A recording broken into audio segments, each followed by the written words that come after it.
called Applied Imaginaries. Tonight we do have a great pleasure to welcome Shumi Bose, who operates at the intersection of architectural history, curatorial practice, and critical pedagogy.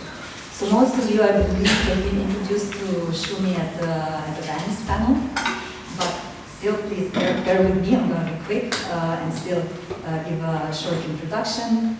Shumi is a senior lecturer at the Central Saint Martins in London and teaches at institutions such as the Royal College of Art and the Syracuse University in London and the TU in Vienna. She has curated internationally, as you probably know, from the Venice Biennale to the Victoria and Albert Museum in London, as well as the Royal Institute of British Architects. She also serves as Chief Curator at KoozArch, and this is also somehow how she came to our radar. She co-hosts there the Planetary Wellbeing series, and the KoozArch platform itself is kind of holds this name of unbuilt Imaginaries, which we know could kind of also fit into this series that Shumi shared with us her work on the Planetary Wellbeing series. As founder of Holdspace, Shumi brings also a commitment to expand architectural education through extracurricular discussions, and as a writer and broadcaster expands the way we imagine, document, and critique the built environment. So please join me in welcoming Shumi Bose.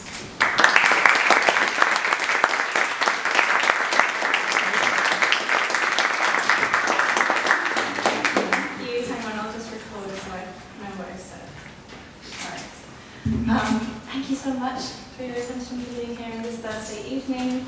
At least it's raining, so you're not missing a sunny evening, but I really appreciate your time. And I'm really honoured to join, all of you, whom I feel like I have a relationship now with Angewandte. But, you have such a great program. You have so many wonderful faculty, so many incredible guests. I'm really, really honoured to be here. And despite the very kind introduction from Maya, I feel a little humbled. I'm not an architect. I don't make things that exist in the real world. So I'll just be telling you about some things that I've been doing that I care about. I'm grateful if it sparks anything for you. I have far too many slides because I got anxious, as I'm not a maker. So I'll just try and go as fast as I can. And if you want me to go back, or if you want to talk to me about any of it, then I'm here for a few days. All right, all of those apologies, partly some of the apologies done. This is another apology. I tend to speak quite quickly. I swear a lot.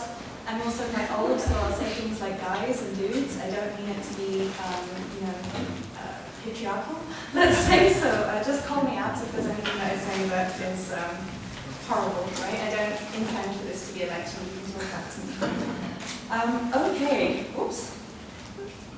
All right, a little bit about me. Again, I'll try and go really quickly. This is where I went to school. So I went to school at a college very much like this one. It's an art school in which there is a very small architecture department. Like the rest of the art school is like what you do. It's a very similar culture, I would say. This is the old building where it used to be that is now sold as a hotel. That's what Art Studio used to look like. Not so dissimilar from what we have here. And then after my architecture part 1, which is the undergraduate degree, I went to work in publishing. I guess I was surrounded by so many talented designers, and my sort of identity or my sort of place was asking why. Why do these things happen? Who's in charge? Who pays for it? Why does it look like this? Rather than, I didn't have an intention to put out into the world. I just wanted to understand why the hell it's like this. So I went into journalism and writing, and then I moved to New York. I moved to New York 2 days before the Lehman Brothers crashed. So I think that was September 12th, because my dad would let me fly on September 11th, so 2008. And that was a very, exciting time to be there. I worked at a storefront. It was when Obama was elected. Seems like ancient history now. But it was a very electric time to be there. And just a moment about a storefront. The intersection between architecture, culture, and real life is not there, as you can see. Everything kind of opens up onto the street, and that was really formative for me. what with political demonstrations taking place, largely for Obama at that time in New York, but then also financial chaos taking place downtown where storefront was. It was just a awakening for me as to how broad and live architecture culture really is. It's the opposite of a silo, I guess. Then I went to study at the AA, which is there, and then this is a little bit later now. I teach at Central Saint Martins. This is the new building. Our students are very much makers who do this sort of business. I also taught, as Maya mentioned, at the Royal KoozArch. This was with the architect Samaya Valley, and we led a studio about migration called Hijrat, in which we took our students to Saudi, which was quite interesting for our students and for us. We went to Jeddah, which is the place of pilgrimage for Mecca, and so there's a huge migration from the globe every year. Really interesting place to look at that. And then a little bit curatorial practice. I'll take you through this exhibition a little bit more. This was from the 2016 British Pavilion at Venice, which I co-curated under the theme of home economics. And like I said, I will talk to you about that a little bit more. This was from an exhibition called Pseudo-Georgianism with the artist Pablo Bronstein. And this was on social housing, on various iterations of London social housing, which is not anything like as ambitious as Vienna social housing, but it still has an interesting history. And this was an exhibition with your professors, Space Popular, and I'm going to talk a little bit more about my collaboration with them soon. In 2015, I set up, I co-founded a charity with my former colleague Jack Self. We set up REAL Foundation, which stands for Real Estate Architecture Laboratory. Remember I said I was interested in asking why everything happens? Well, in London, everything happens because of money. And it pretty much has always happened because of money, since at least the 11th century, maybe more. So really asking how real estate generates the city was what I was interested in exactly 10 years ago. My slides are messed up, so you can't see them because they're underneath. I'm not involved in real review or real foundation anymore. It was just a stepping stone of my interests. And some more curatorial work. This is going back much further. This is 2012 when I was involved in the big exhibition at Venice that was curated by David Chipperfield at the time. And that was really a baptism of fire in terms of having these public discussions about architecture. This was another one with Van Stiphout and Jeremy Till and Dan Hill, thinking about political systems that shape the city. More on architectural politics. This is with some heavy theory people that you probably recognize their names. The kind of people that just need surnames. And then this was another book. So I'm just showing you a salad of things that I'm involved in, right? These two books I was involved in co-editing, very, very different. The one on the left is about these schools designed by Niemeyer, who was a communist. I don't know that it comes across very often that Niemeyer was a communist, but in these schools it does.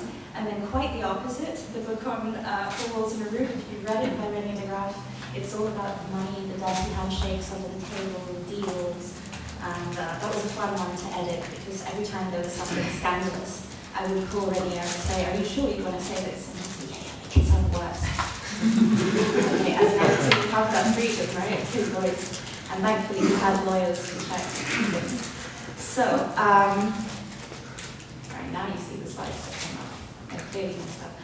Okay, and this was another project that I'm only showing you because maybe some of you might be interested to see. It's not my work, it's the work of Alison Killing, who has the best website name in the world, killingarchitects.com. You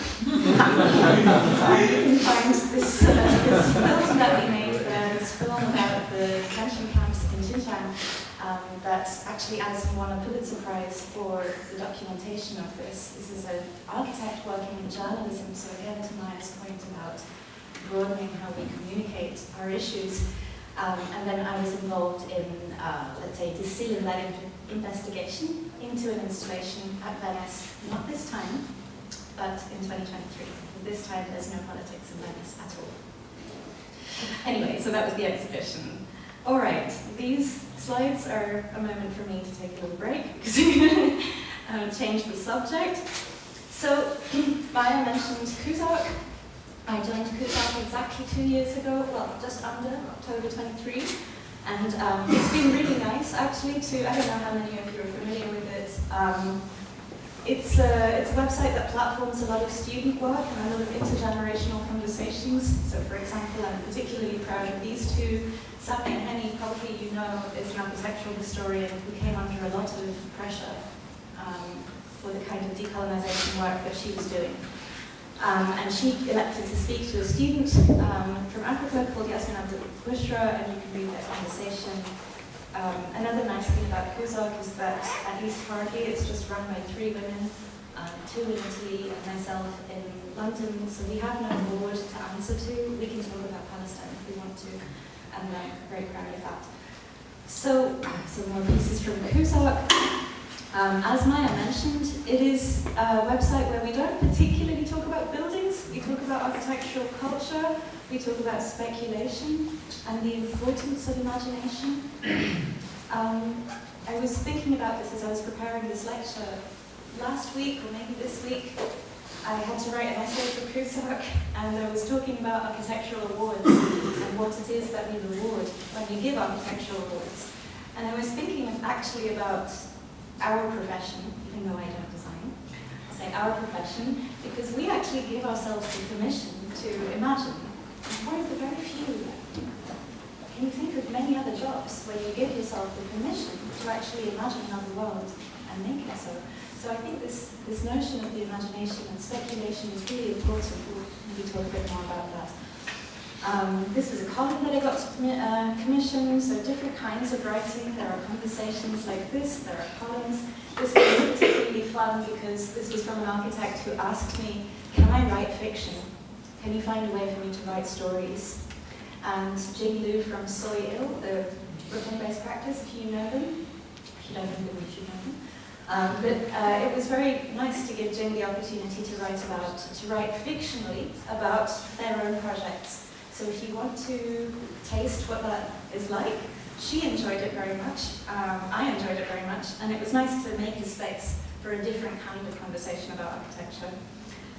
A few more bits on the kind of unbuilt. I wanted to mention this project by Miriam Lariagan. She's talking to somebody from a World Heritage Organization about Lalibela, but Miriam designed a computer game that is based in Lalibela that really allows one to appreciate a very different way of understanding the significance of that space. Some of you might know Lalibela as a heritage rock-cut church in Ethiopia. This is a totally different way of imagining it. And again, I'm not going to talk about it too much, I'll just suggest that you check it out. Likewise, this is somebody else, Sian Cheng, talking about imaginative possibilities through her very detailed landscape observation films made with Chen Chan in China. So just a few examples of speculative, imaginative work on KoozArch. And another breath. I recommend this method when you're making presentations. It reminds you where you are. All right, so going kind of randomly into another field of interest. This thing, only Sam has heard me talk about this. I've only spoken about this interest in Vienna, weirdly enough. I haven't really spoken about it anywhere else. For a long time, I've been really interested in 1001 Arabian Nights, right? Where we might, I don't know if you're familiar with these stories. I would imagine that probably you are, because they were extremely well known. They're very commonly dissipated. So just to explain a few reasons why I got interested in this. I think maybe as being a child. I'm much older than most of you. So I remember things like the Gulf War. When I was 6 years old, we went to live in Kuwait, and it was just a few months before the Gulf War. And I remember reading Arabian Nights stories there. I suppose my parents bought me, I don't know, relevant books or something. So I knew about Baghdad and so on from these stories. And then suddenly this place was on TV, on fire, with all kinds of other realities that I didn't know about, that I didn't associate with the place. My association was these deeply exoticized, romanticized, fictionalized versions of the world. When I got older, I started to realize that actually the stories in 1001 Nights, there's no one author, They're a collection of oral histories and folk tales and mythologies, and they span from West Africa to China. Just think about that for a second in terms of geographical span. That's intense. And there are so many stories in there about social justice, about the order of society, about sex, about gender, about planet, that I kind of really got interested in seeing not only the themes in the Arabian Nights, but also how it dissipated and what kind of depth there was in, let's say, international interpretations of this. Obviously, from the images I'm showing here, you can see a grossly, again, exoticized fantasy version, but there's some really interesting social realities being tested in the Arabian Nights as well. Not here, maybe. But again, you know, we feel the liberty to talk about places in the world that we know nothing about. And if you look at the role of architecture in these images, in every single image there's some kind of architecture telling you where we are.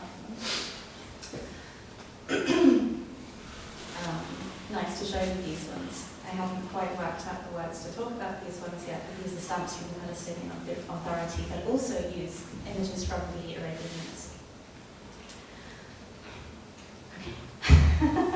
So I guess the first real project that I wanted to tell you about was, to kind of ease myself in, was also with Space Popular, who you know, right? So I've known them since we were at college together.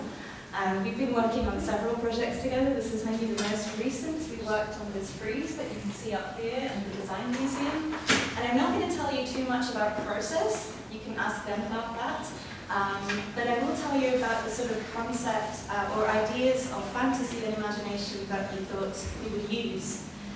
And I guess the point is why use fantasy and storytelling, right? So that's the point of what I'm going to show you now. So we decided to look at fairy tales, and this is kind of drawing a little bit on, it followed, chronologically speaking, it followed my crazy interest in 1001 Nights, and Frederick and Laura gave me books of 1001 Nights. I'm really interested in folk tales and mythologies, and particularly mythologies from other parts of the world, given that Arabian Nights is sort of half exoticized, half actually from different life worlds. And we're starting to think that, okay, every culture has these fantastical life worlds. Often they tell you about the order of, again, society or the planet, or beings, our role as human beings, in amongst other things. And folktales, particularly, folktales and mythologies are a kind of common tool across the planet to tell you how you should behave, right? Something is going to happen to you if you're bad, there'll be some kind of retribution. People who behave well are usually rewarded, but not always. You know, so oftentimes folktales and mythologies are morality tales to tell us about how we might live through the world and how we might react or respond to it, how we might look after each other, and what are the consequences if we don't, right? So we started to look at lots of, I say we because very much involved in Frederick and Laura, we started to look through hundreds of folktales and fairy tales and think about to what extent are these parallel to our real world? To what extent are we happy to receive advice or these kind of moral lessons easier from folktales than we can if somebody really tells you, don't litter, or you should recycle, or these kind of pain in the ass things like that. But when it's another character, when it's something mythological, we have a different relationship to it. We are able to see ourselves somehow. And so we thought about using fairy tales as a means to talk about the scary things of the world, because that's what fairy tales do, right? They talk about monsters and things like that.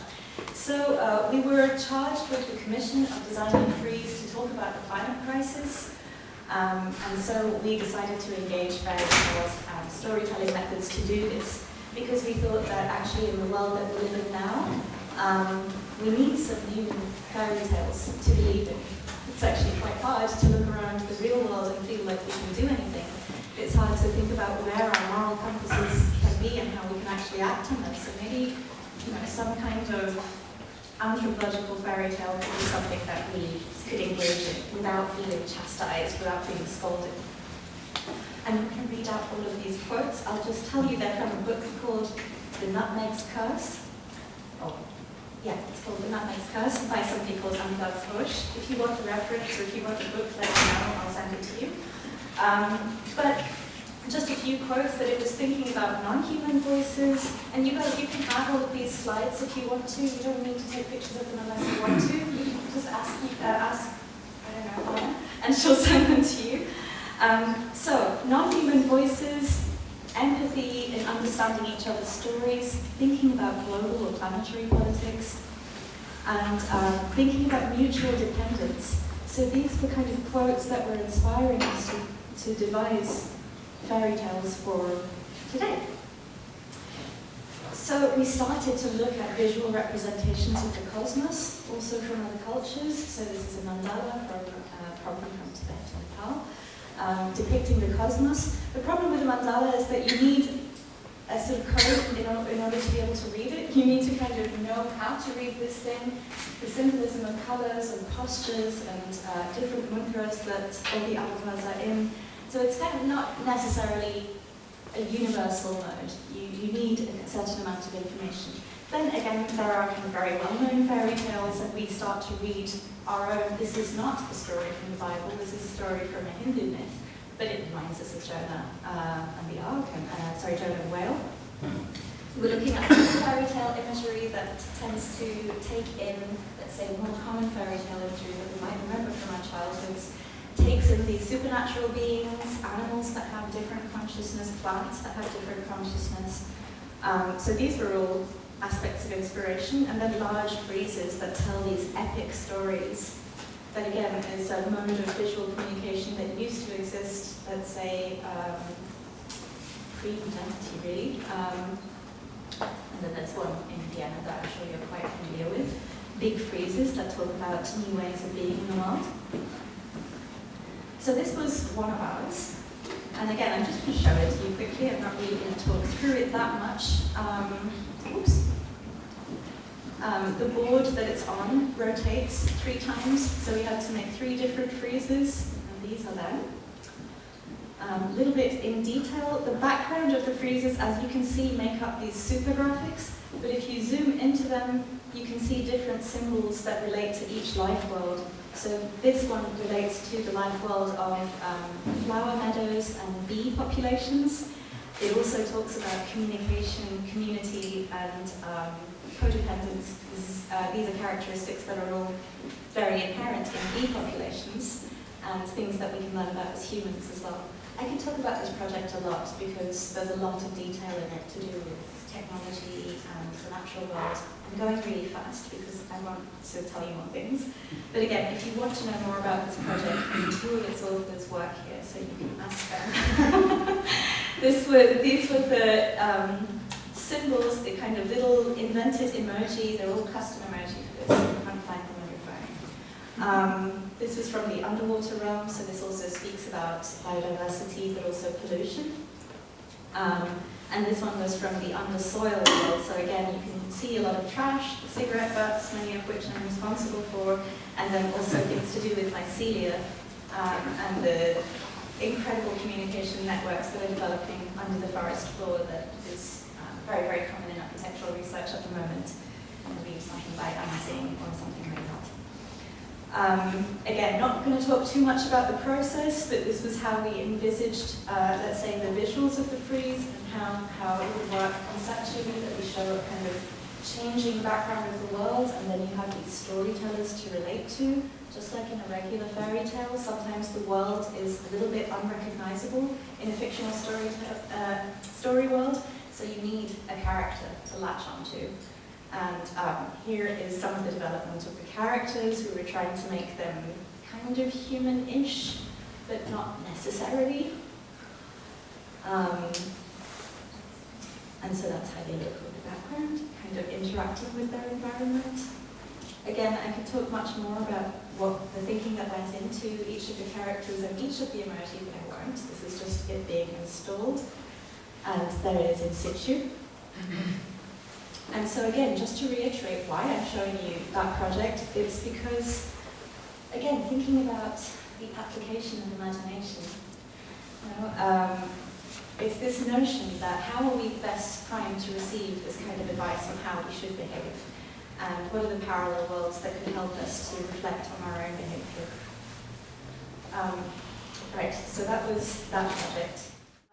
This was almost 10 years ago, and this was the British Pavilion in Venice. This was 2 years after you guys did it, which was a hugely imaginative pavilion. So this was our theme, the charge that year from the director of the Biennale, that was Alejandro Aravena, the Chilean architect. And he said, I don't think I have the slide now, his charge to the national pavilions was that you must report on a national crisis or some kind of problem that is happening. Reporting from the front was the charge, was the title of that Biennale, and so you had to be reporting from the front lines of society. This is what was taking place in 2015 in London. Huge riots and protests to do with the affordability of housing in the city. As you probably know, I don't know if you do, but London's rental market is out of control. I don't know if it's probably not the most expensive city to live in, but it's in the top 3. I teach at I'll just be totally frank with you. I teach at 4 universities, and I think I pay about 75% of my salary in rent, which is crazy, huh? I don't know why I don't live here. I just commute to London, it would be cheaper. Anyway, so it's a real problem, it continues to be a real problem, but it was a really acute situation in 2015 where, as you can see, there were lots and lots of protests. I'm not expecting you to read this graph, I just want to show you in colour blocks what you can see. I won't move from the mic. The red part is the part that was built by the government, the blue part is the part that was built by the private market. As you can see, the government kind of shrinks what it builds and completely stops around 1990. And then the private sector doesn't meet the demand. So demand is up there, and this is very old. This is at least 15 years old, this chart. Whereas the supply is still down there. So without reading too many of the numbers, you can basically see that we're in a mess. More graphs that you don't really have to read. I just want you to look at this one. Can you see it? It's the stupidest line you've ever seen on a graph. It looks like a plane crash, doesn't it? Like a really bad plane crash. It's first-time buyer affordability in London. So I think it kind of tells you everything about what you can have for your future. That is first-time buyer affordability in London. As you can see, crash at the bottom there in 2015. Again, you can have these graphs to cry over later, or maybe to laugh because you're in Vienna, so who cares? So then we commissioned a photographer, a wonderful artist called Verity Jane Keefe, to survey some of the environments where Londoners were living, and I just want to show you a few of them. Can you guess what this one is? Who would live in a house like this? This is a property that's built, or that has been renovated exclusively for the use of Airbnb. Right? Look at it and now you understand again. You would never decorate your house this way. Nobody who owns a house or who wants to live there would do this. There's wood on the wall, like sticky paper, but it's just a mess. This door is ridiculous. None of it was built for purpose. There's a TV randomly stuck in front of some windows. It's all just kind of nasty.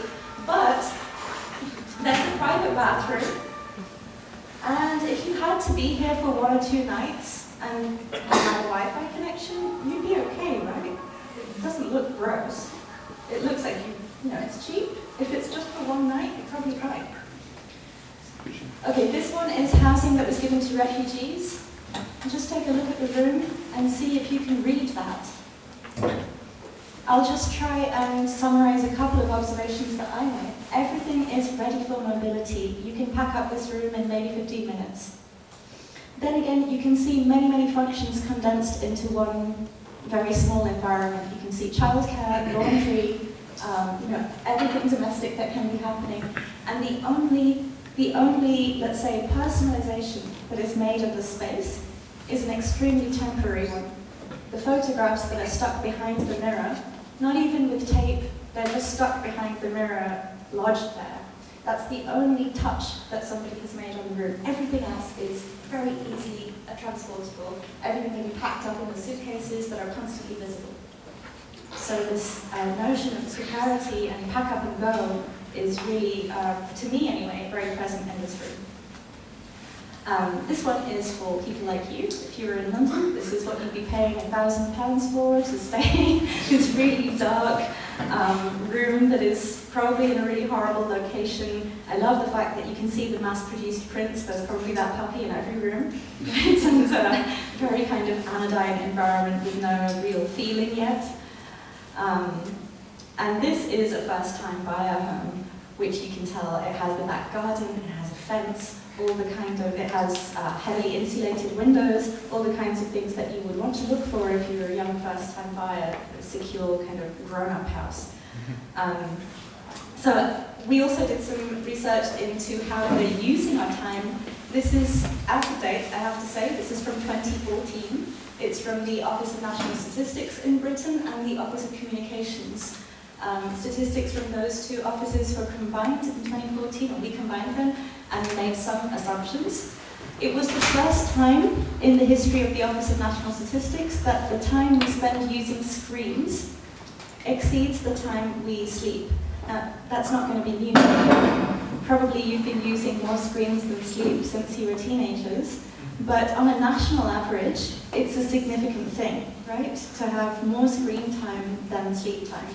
Well, we thought it was anyway. And then the further breakdown of how people are spending their time. We were then trying to translate this to things like an apartment. So how much time are people spending on average in the kitchen? If people are spending 21 minutes per day in the kitchen, then does every house need a kitchen? It's a serious question. If every house is spending only 20 minutes in the bathroom, does every house need a bathroom? So how many of these things are social expectations or cultural expectations, and how many of them are really down to use? So this kind of thinking informed home economics, and we decided to come up with a very simple exhibition idea, which is what would a home look like if it was occupied for different amounts of time? So hours, days, months, years, and decades. And again, I'm not going to go through all of them in great detail, but I'll just stop on two of them. Before I talk about this anymore,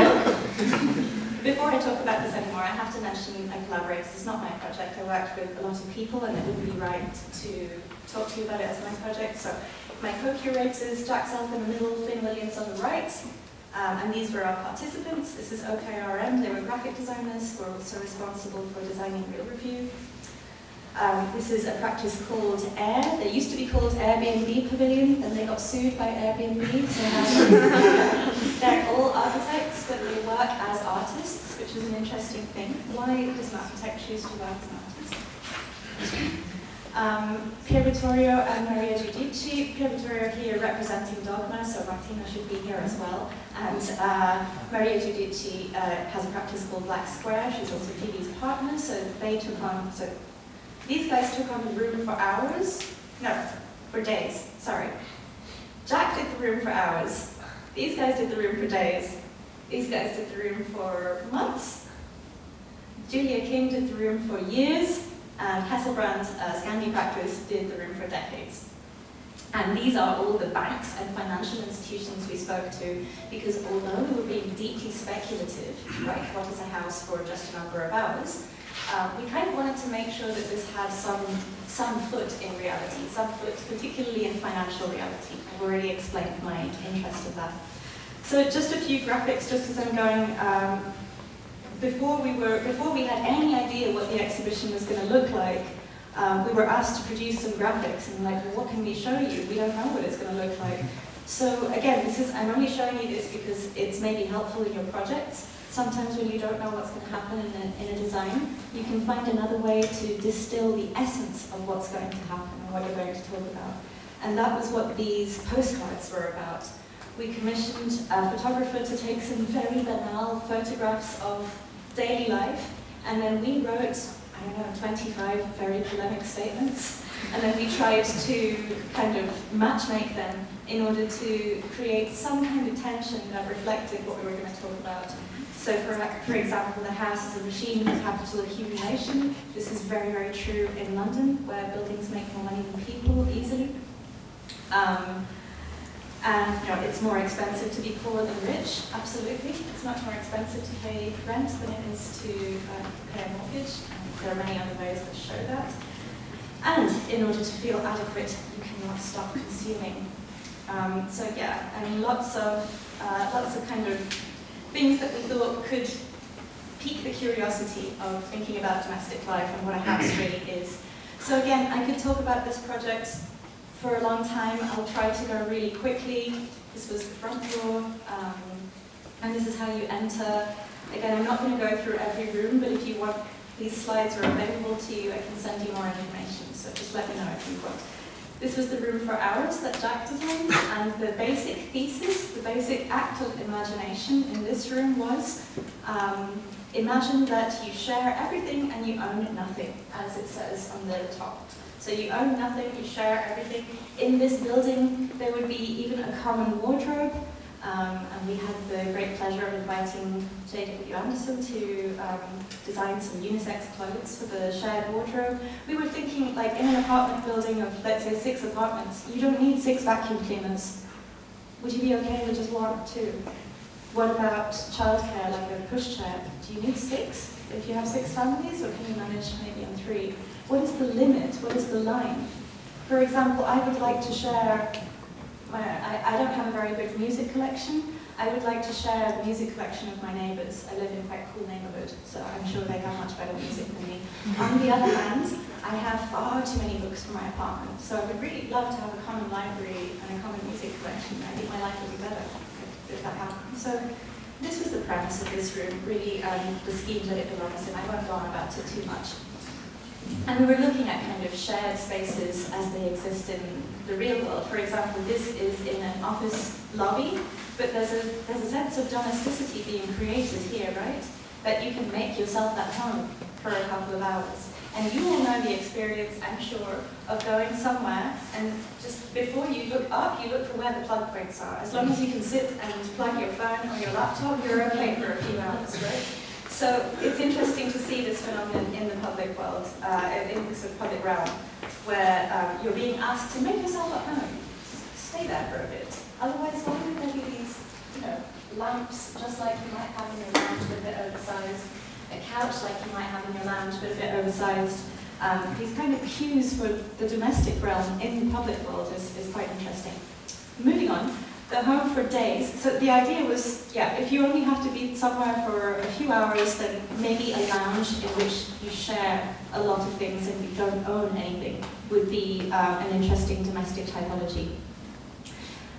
For days, this is the room that was designed by Air. Home is where the Wi-Fi is. They were suggesting that if you're somewhere for a couple of days, you don't really pay attention to your immediate surroundings. It doesn't matter what the room is like. As long as the Wi-Fi is fast, you can kind of enter your music world, your friends' world, your WhatsApp, nobody uses Facebook anymore, right? But, so in this sense, Air was designing a kind of object that was completely oblivious to the room. They were also playing around with ideas of the inflatable. That's a history that's very much shared by radical architects in Italy and Britain. Air are mostly Italian, so they were playing with that history too. And they created these zorbs, which they printed with their own kind of social media, internet culture interests. And the idea is once you're in your bubble, quite literally, you don't really have to pay attention to the room. So you can see that we actually tried to dress the room in the manner of a classical Georgian room, where all the lighting is from the side, you don't have any top lighting, it's supposed to be a domestic room with, a picture rail and a cornice and everything, but these zorbs don't really care, because once you're inside, you can't see or feel what's around you, you're just in a virtual bubble, physicalized virtual bubble. This one I'm also not going to talk about very much. This is the room for the house for months. And in this case, we were told that this team, which is Dogma and Black Square, as I mentioned, they said that we are radical Marxist feminists, and we want to produce a typology of housing where you don't have to do any housework and where you don't assume responsibility is going to be carried by other people. If any of you have shared a house, you know these tensions. One of you cleans the fridge more than the others. If you need to buy, let's say, a vacuum cleaner, you're not going to buy a Dyson because nobody wants, in a shared house, what's the point? You'll give 20 euros and buy a shitty one, right? That's going to break. People don't invest that much responsibility when they're living in a shared house. And there's a lot of assumption that people will pick it up. And if we're talking about regular domestic life in the UK, in 2016, I think it was over £3 billion was the sum of unpaid domestic labour. That, as you probably know, is going to be picked up more by women than it is by men, or by women of colour. But these kinds of inequalities is what PV, Maria, and Martina were trying to address with this very monastic cell that you live in, and then their idea was rent. Your rent pays for all the maintenance of the building. Again, I'm not dwelling on that too much, but if you'd like to know more about it, let me know. This was the plan and the technical drawing of their monastic cell. And it was actually bringing back a historical typology of the boarding house, where single living was facilitated. It's an urban typology of the boarding house, which was made illegal in the UK. The reason it was made illegal is because it was going against the notion of the family, which I'll come back to later. If you're living a happy urban life as a single person, then you're probably not encouraged to get married, have children, buy a house, have a mortgage, and pay tax. You could just be living your happy single life. And the government at the time didn't want that. It was a conservative government, so they outlawed boarding houses. They made it much harder for the single person to live in the city. This is the one that I do want to talk about a little bit, because I think it is about, let's say, two kinds of speculation. This is the House for Years. This was designed by Julia King and two planners from Hackney Council who formed a company called Naked House. And the reason it's called Naked House is because they were concerned that, I don't know how it is in Vienna, but when you buy a home, especially a new build in England, you're paying for a lot of crap. You're paying for, I don't know, a laminate flooring, some halogen lights, a fitted microwave, maybe there's an espresso in the kitchen as well. I don't know, the taps that they've chosen. You're paying for a lot of nonsense. And what was realized by one of our collaborators when she was going to buy an old house, and this old house didn't have, it was a pre-Victorian house, I don't know when it was from, but it had the toilet in the back garden, didn't have an attached bathroom. Now this architect is an architect, so I can easily, plumb in a bathroom. There's a kitchen, so there's plumbing. You can make a bathroom, it's not a problem. The bank wouldn't give her a mortgage because to the bank, a building without a toilet doesn't qualify as a house. So we became really interested. What does a house look like to a bank? And to a bank, no, but seriously, but to a bank, this is what a house looks like. In England, for a house to get a mortgage, you need to have a solid structure. We don't like wooden structures because we had a fire in 1066. And so it's really hard to get a mortgage on a wooden structure in England still, not over it. So you need a solid structure, you need that building to have a toilet. It definitely has to have a sink. Not a sink for washing plates, but a sink for washing your hands. It's a weird hygiene thing with the toilet and the sink to wash your hands. If it doesn't have this, it doesn't qualify as a house. And what else does it have to have? Services. So like gas, electricity, waste evacuation, and so on. That's it. It doesn't need to have a wooden floor, it doesn't need to have heating, it doesn't need to have all the other things that you pay tens of thousands of pounds for if you're buying a flat or a house or a studio or whatever it is in London. So the people designing this room were Londoners in their early 30s, and they were really fed up of having to pay over the odds. And so they were thinking, why can't we just buy a house that is naked? And then what happens in a housing investment market like London, and I don't know if it happens here, but in England what happens is that you buy a house and then maybe you intend to fix the kitchen, maybe change the bathroom and then sell it for more, right? That's the property ladder works this way. You do some improvement to the house, you sell it for more money, and then you buy a bigger house and you do the same, and so on. So they wanted to break this cycle with the naked house.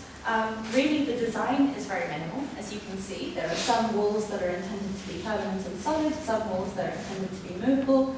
It comes with no additional furnishing whatsoever. And the idea is that you sign a contract that says that you will buy the house naked and you will sell it naked. So there's no possibility of increasing the house price other than if the land price goes up. And then this building was also, as we were talking to banks, financiers, local councils, this particular building was proposed on somewhere that has rent control for about 100 years. So the land price is not going to go up, and ideally in their proposal, the house price would not go up either. It came from a really beautiful story. It came from not only the story where she couldn't put her toilet in and bank and give her a mortgage, that's one story, but another one is these people were involved in social rent housing in Hackney, and they came across Hackney's a relatively poor borough in London, in East London. And they found somebody who was renting government property, and he had put a marble floor in. Now, bear in mind he's renting, it's not his house. And in England, you don't have these long rents for 15, 20 years. It's something that's renewed quite frequently. So the idea of a rental person, tenant, putting a marble floor was really weird. Like, why did you do that? And he said, well, I live here. I want to live with a marble floor. So I have to take it with me, I'll take it with me. And so this was kind of really beautiful. To think that this man did this with no chance of financial gain, right? It's a government house. He's not going to make any financial gain. He made the choice to change his house because that's how he wanted to live. Right? And so this was fascinating to us in the UK housing market. What, you're not trying to do this for money? So this was the idea that they wanted to propose. And this is the one idea, maybe one and a half ideas in the Home Economics Pavilion that is probably going to be a reality. There is some movement in Tottenham to make a house or make a building like this with apartments that can be completely denuded when the tenant moves out.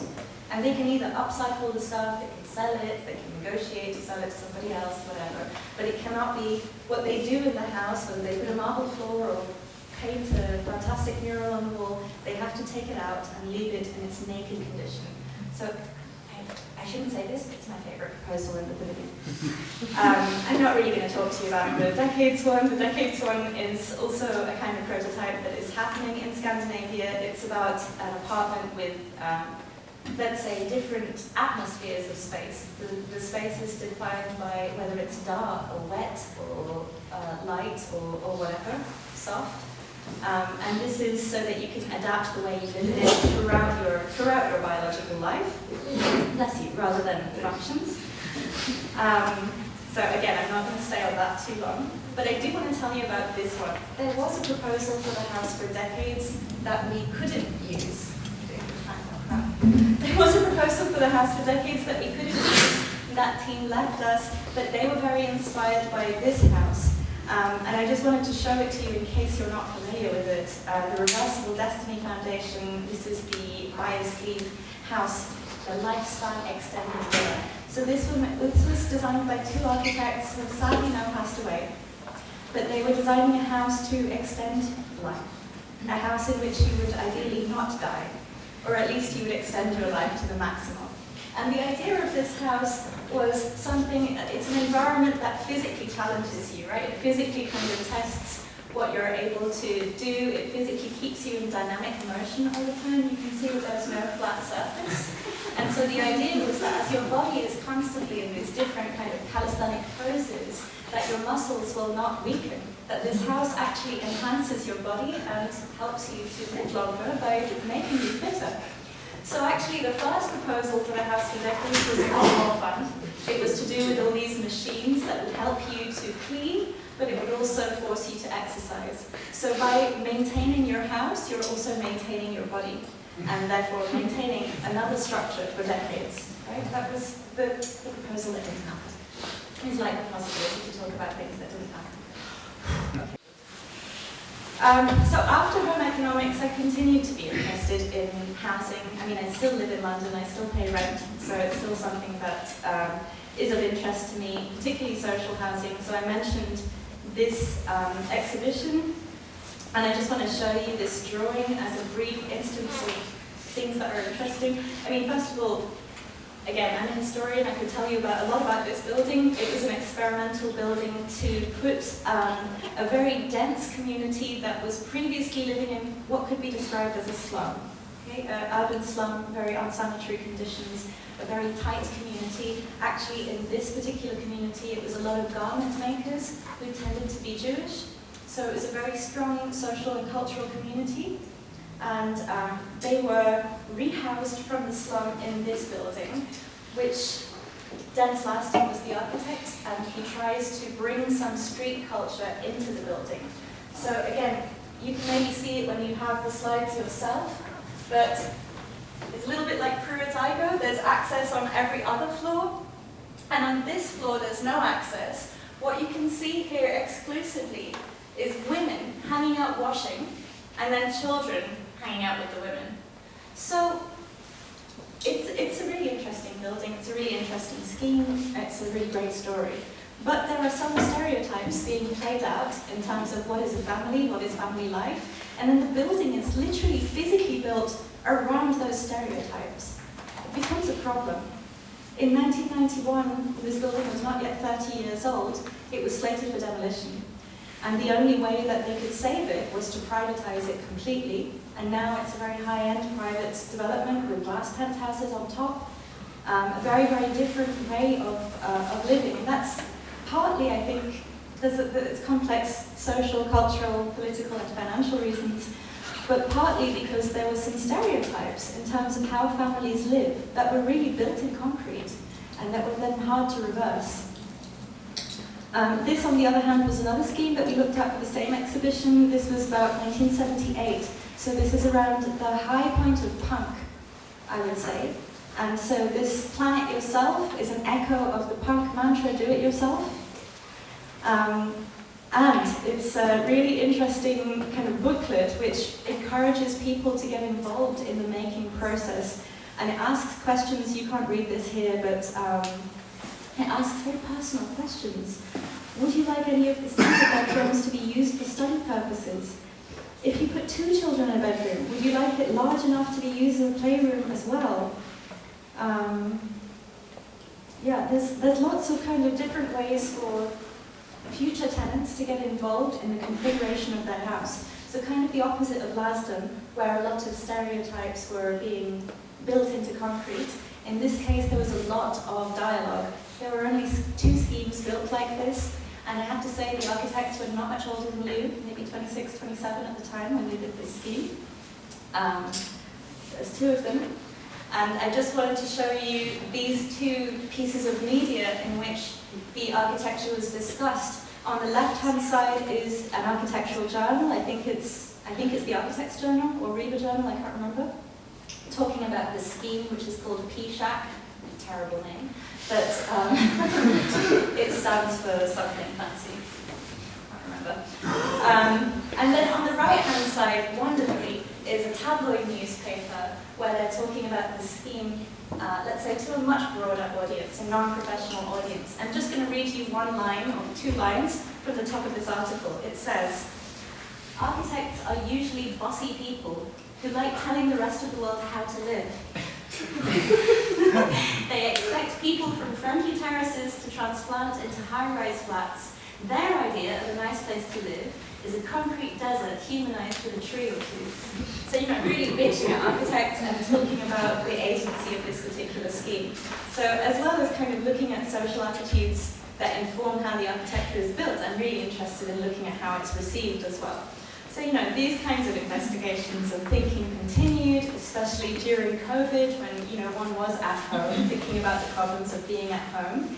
If you're interested in studies of gender, let's say, presumptions, gender assumptions, this is a good book. Again, if you want it, let me know, don't buy it, I can send you the PDF. It's by Matrix. I mean, buy it if you want it. I got also really interested, I spent a little bit of time studying up on Colin Ward. Colin Ward was an anarchist planner and was interested in anarchy when it comes to housing and also education. So good stuff to be reading up on while I was at home in lockdown. This is what I was doing. This is Ward's book about families and children in the city. And so this started some thoughts in my mind. I don't know if you remember, you're all old enough to remember COVID, but especially in the UK, society kind of shut down for a minute because we didn't know what to do with children. When children weren't at school, like everything collapsed. It was suddenly revealed that schools were performing a wonderful service for the economy by allowing adults to work. And if schools were closed, then adults couldn't work. It was really strange. I was thinking about this as particularly strange because I grew up in India in a very rhizomatic family, right? In India, you don't have just a nuclear family with mum, dad, and kids. My mum comes from a family of 13, so I have hundreds of cousins, and I know that in Calcutta, when I lived there were maybe 7 or 8 homes in the city where I could show up at any time. I could go tomorrow and stay for months and be fed and have a network of care around me. And it's not dependent on my mother or father, it's not dependent on my biological family. I mean, when I talk about family homes in Calcutta, they may not even be related at all. It's just the nature of how family works. So I was looking at that in contrast to the family home and the myth of the nuclear family. The idea of the nuclear family is only about 150, 200 years old. It's deeply linked to property, and certainly the idea of the family home is not a given. It's something that we've decided to do, and something that doesn't necessarily embrace everybody. The family home is not a safe place for everybody. In these statistics, you can see reasons for LGBT homelessness. Again, this is more than 10 years old, so out-of-date stats. I ought to update them. Again, I don't want you to read this. These are just things that you can look at later. Perceptions of youth towards marriage on the left-hand side, that is to do with who thinks marriage should be entered by choice, who thinks it's a financial transaction, who thinks it should be set up by adults, etc. And on the right-hand side is a poem called I Want a Dyke for a President, which is a really great poem. You should read it or find it on YouTube being performed by somebody. So again, looking at questions of what are the assumptions that are being made of society and how we live. I started getting into this book, Full Surrogacy Now, which is, it says feminism against the family. Don't worry, it doesn't mean that you should abandon your family. It's not about that. It's just about re-examining some of the quite dangerous assumptions that we make about biological families, about property, about kinship within the family dynamic, which I hope I'm not, well, I don't know, maybe I'm speaking to some of you in the room, but certainly my family dynamic isn't the safest, and so I have to find other networks of care, and that involves thinking about how I want to live, right? Again, deep discussions with your professors about this. And maybe some of you watched the TV series The Handmaid's Tale. This was also stuff that was going on in my mind, thinking about biological reproduction and why nuclear families are the way they are. This was obviously a science fiction book. And so, I don't know if you know, but I teach a class at TU Vienna. Yes, I know, that enemy's cool. I teach a class at TU Vienna where I lecture about the myth of the nuclear family. And so we talk about not only some ideas to do with presumptions and assumptions and gender roles within nuclear families, but also different cults and organizations that have chosen not to live in the family. So this is a 18th century archetype by Charles Fourier. Carlos, this is a Spanish drawing, but Charles Fourier. It was called a phalanstère, which you can read about. But sadly, what I really wanted to find out is if people are not living in families, what does the architecture look like? So I started looking at some cults that were specifically set up against the family. Don't know if you know Battle Creek Sanitarium, which is both of the cult kind of sanitariums that I'm going to show you are in the States, in the East. Battle Creek was set up by the people who invented cornflakes, Kellogg's cornflakes. And the people who invented cornflakes, oh God, I'm sorry to be really inappropriate in a lecture, okay? Please don't cancel me. But the people who set up cornflakes were really concerned that you don't masturbate. You can look it up, it's true. But one of the reasons why they invented these high-grain, high-cereal foods is because they thought that would keep your mind and body clear, and they really thought that impure thoughts towards sexuality, particularly masturbation, was best avoided. They had other ideas that you should have yogurt enemas and things, but let's not talk about that too much. Anyway, so looking at the architecture, I was really hoping that there might be something that is a bit interesting in the way that this society has decided to set itself up. Other than separating the men and women's bathing areas, not really that much. You can see certain things take place in certain areas of the architecture that maybe tells you about some ways in which the society is kind of formed and maintained. But not that much. The architecture didn't actually reveal that much to me. This is another company. This time we're not looking at cornflakes, but instead cutlery, a spoon that you might eat your cornflakes with. This company also still exists. Oneida still make cutlery and maybe plates as well. But Oneida had their own sanatorium in New Jersey, and the people who founded this particular commune also were against the nuclear family. They decided that all adults in the commune were married. Everybody's married, everybody's okay to have sex with each other, everybody can have children with each other, and this was a kind of radically utopian, maybe just for one generation, right? But radically utopian setup that they had. In fact, it did last for 5 or 6 generations, which is even more remarkable. And there are films and podcasts about these things. But sadly, I still haven't found an architecture that is doing something particularly interesting when it dissolves or does something strange to the nuclear family. So that's kind of what I'm trying to work on with my students at TU Vienna, but maybe with you too at some point.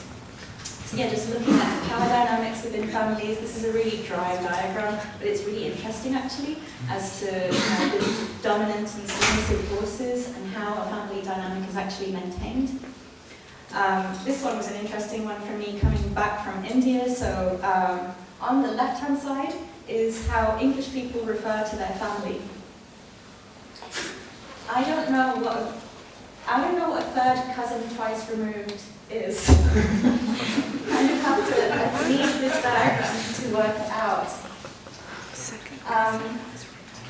In my culture, if I'm the orange self, everybody horizontal to me is my brother or sister. That's the word we use. Everybody lower than me is going to be my niece or nephew. They're not removed from me in any way. Everybody in my parents' generation is going to be my aunt or uncle. There are secondary words that classify what kind of aunt or what kind of uncle, but it's still an aunt or uncle, just like it's a brother or sister on my generation. And everybody in my grandparents' generation is my granddad or my grandma.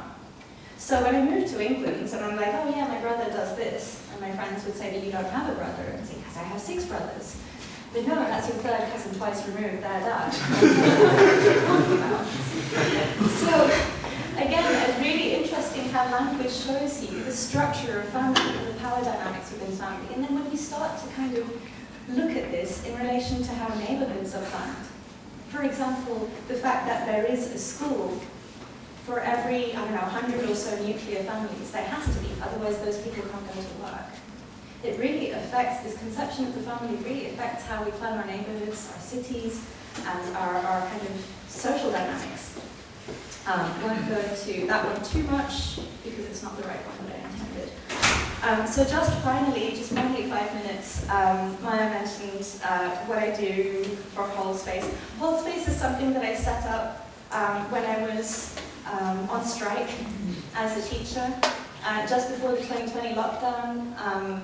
Well, before that, I'm sorry, I'm giving you a little bit of life advice here. Before that, I had been really quite badly bullied in academia and was feeling quite down about it. I hope that doesn't happen to you. But lockdown was quite therapeutic. And actually being on strike was very definitely therapeutic. Sorry to be a bit like flag waving here, but if you have the chance to join a student union or any labour union, do it. Because if you don't, you're going to feel like you're going crazy and that it's your fault. And it's not. There are systemic inequalities that are going to be hammering you down, so please seek out solidarity wherever you can find it. So Holdspace was an attempt to do that. The public tagline is, talking about things that don't seem to fit in architecture school. The private tagline was work that doesn't make me sick. So, in the last couple of years, there has been some oppression in terms of talking about Palestine, talking about lots of things. Nobody in my school acknowledged Black Lives Matter, apart from hiring a few people of color after 2020. We were told not to talk about Hong Kong to our students, don't talk about the riots. We are told not to talk about Palestine with our students, and we just needed another place to be able to talk about things that I do think are deeply architectural, spatial, societal, and we do need to have spaces to imagine and think about these futures. So just to mention very quickly, I work quite closely with an organization called Architects for Gaza. And Architects for Gaza does two things. One, it provides education for people who've had their education stopped in Gaza, and the other is that it proposes things to build. And they have connections with the UN, and they have boots on the ground in Palestine, so that's wonderful. But one of the things that stays with me from Architects for Gaza is that, and we had a session with the mayor of Gaza. Yes, Gaza has a mayor. He's wonderful. He's waiting to welcome you in Gaza when it's safe enough to go. But he was saying, I want students to envision, to imagine the Gaza that they would like to live in, that they would like to come to. It's really important that we don't just think about places like Congo, Sudan, Haiti, as places for refugee camps and for emergency dwelling. Those places deserve long-term futures and long-term visions and thriving, flourishing visions too. So speculation and imagination can and must be deeply political, right? You have to think about, if you're going to imagine, I would suggest, ask yourself what the politics of that imagination reveals. If you're imagining no more nuclear families, then why is that, right? What is the... Okay, I'm also not imagining no more nuclear families, but just to kind of change the framework a little bit, sometimes we have to imagine an extreme. And so when we're doing that, I think it's a good acid test to sort of say, okay, well, what kind of world, what kind of social dynamic, what kind of political dynamic am I making possible with this imagination? So these were conversations that were not possible in the university, or in any of the universities in London. They had to be held outside. And I'm very grateful for the possibility of doing that. So we had reading groups about, let's say, outsider architecture. We had a reading group with the author of hip-hop architecture, Second Cook, who joined us. We read things like poetry. I'm actually not, I'm quite a pragmatic person. I don't tend to read poetry. But reading this quote by Bell Hooks, I think, by Audre Lorde, I'm looking at Bell Hooks' name, and reading the quote by Audre Lorde on the left-hand side, she says, poetry is not a luxury, it's a vital necessity of our existence. It forms the quality of light within which we predicate our hopes and dreams. I'll leave it there. But that kind of convinces me that poetry is necessary. So these are the kinds of communications that we look at in my own little space, because the academy doesn't always welcome everything that you want to do. And we can also criticize the academy as well. And I guess this is my cue to sort of stop. It wasn't a huge ending. I did have a film that refers to the geometry of that. And I guess the film I'll leave you to watch later. It's on Vimeo, and I can also send you my personal copy of it. The film is, I guess, a cautionary tale of what happens without imagination. It's a 10-minute film. I won't show it now because I've been talking for far too long. But it's a film about what happens when you can't imagine and not with imagination. So I really wanted to leave you with that. I hope that you watch it in your own time. For now, thank you very much.